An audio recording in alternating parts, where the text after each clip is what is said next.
Thanks for tuning into the show today. And my guest is Traci Medford-Rosow, and we will be talking about her book, Inflection Point, War and Sacrifice in Corporate America. Traci, welcome to the show. Thank you, Ann. And so, first of all, can you tell us what the book is about? Okay, the literary spine of the book is a legal thriller, fast-paced legal thriller. It's a true story. The whole book is, every word is true. It follows a decade-long, multi-billion-dollar fight between Pfizer, where I used to work, and the first generic company that wanted to sell a copy of Lipitor, which is, as you might know, the largest selling drug of all time. It takes place over a decade. It takes place over 20 or 30 different countries, and it takes place in every major continent. Woven onto that literary spine are the stories of the people behind the scenes who were part of the team. And so why did you decide you wanted to write a book about all of this? Okay, so I mean, writing a book wasn't on my bucket list for sure, but about 3 years after I retired from Pfizer, I set up a law firm. I retired from Pfizer 6 years ago. About 3 years into my law firm practice, I started to see a pattern and realized that what had happened at Pfizer was just emblematic of what's going on in the entire industry, because now we represent other pharmaceutical companies. And this situation that I now believe is broken affects every single major pharmaceutical company in the world.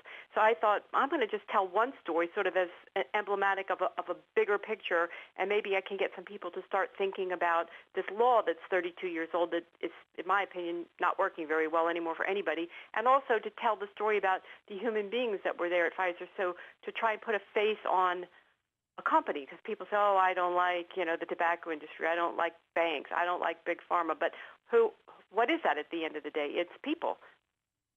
And when you talk about people don't like big pharma, I think that's a really important point, that it is just people, but and some of them are very nice people. But how do you think the greed plays into it when you're talking about people just wanting the money and not wanting to give patents away and things like that?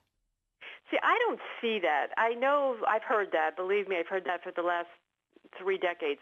But I think that what people just see one side of the story, which is, they need a medicine and it costs too much, and that makes them angry. And I think what we all agree on is everybody wants high quality, affordable drugs. Everybody's going to agree on that. The question is, how do we do that as a society? And we need to take, in my opinion, we need to take a look at this whole system, because I don't think it's fair to anybody or realistic to expect that somebody should pay all the money for the research and all the years that go into it, and then just basically put the price of the drugs to whatever the society says that they should be. I mean, we need to take a look at the whole system, the drug companies, the patients that need them, and figure out a way that we can continue research and also get high-quality, effective drugs for all the Americans. How about insurance companies? How do you figure that they fit in? That's interesting, because people complain about the cost of drugs. You hear that everywhere. But if you look at the healthcare spend in this country, only 8% goes to drugs. The other 92% goes to doctors, hospitals, and insurance companies. So I think the whole system needs to be fixed, but that's certainly way above my pay grade. Thinking about a slice, a very small slice, or a slice of a slice, actually. But I think that, we really do need, as a society, to take a look at the whole healthcare system and how drugs and other forms of healthcare, doctors, hospitals, insurance companies, operations, everything is delivered to us. Well, and this doesn't have anything really to do with Lipitor or Pfizer, but it's more about doctors, and really doesn't have anything to do with your book at all.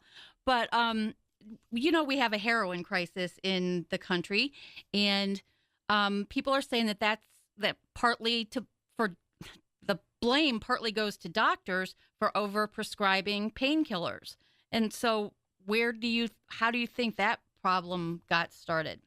Well, this is a subject that I have a great deal of personal interest in, because I lost my cousin, who was really my brother, because we were born 2 years apart and we were raised as siblings, to this epidemic.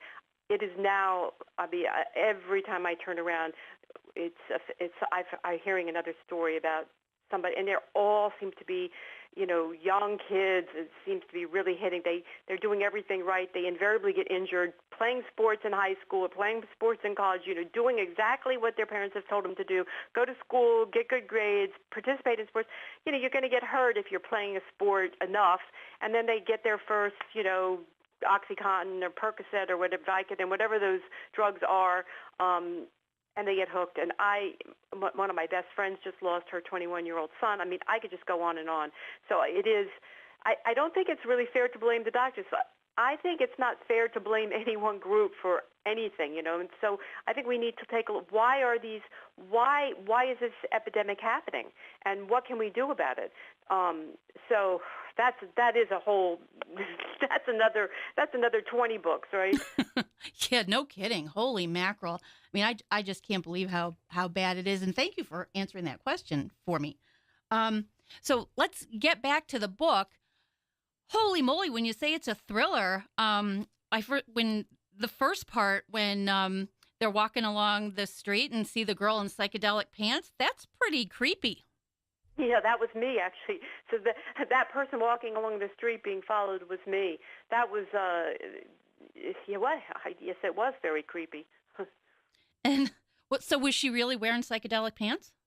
She really was wearing psychedelic pants, and I would have thought I was hallucinating if I hadn't been with my law partner, who, is one of the most grounded, is like not emotive people that I know. And if we hadn't seen her 3 times, we wouldn't have thought anything of it. But by the third time we saw her, I mean, there was just no question in either of our minds anymore that she had been following us for quite some time. But it was bizarre, because if you were going to follow somebody, would you wear psychedelic pants? I know. On a pair of jeans and a hoodie or a T-shirt or whatever. But I mean, she stood out. I mean, I said in the first part of the book, which you're reading from the prologue, that was the first time. I've known this man 35 years. We've been practicing law together for 35 years.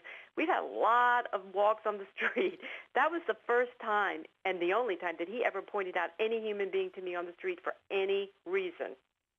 That's amazing. And I'm telling you, when I read that part, I had to look back and say, wait a minute, this is really true? And yes, this is really true.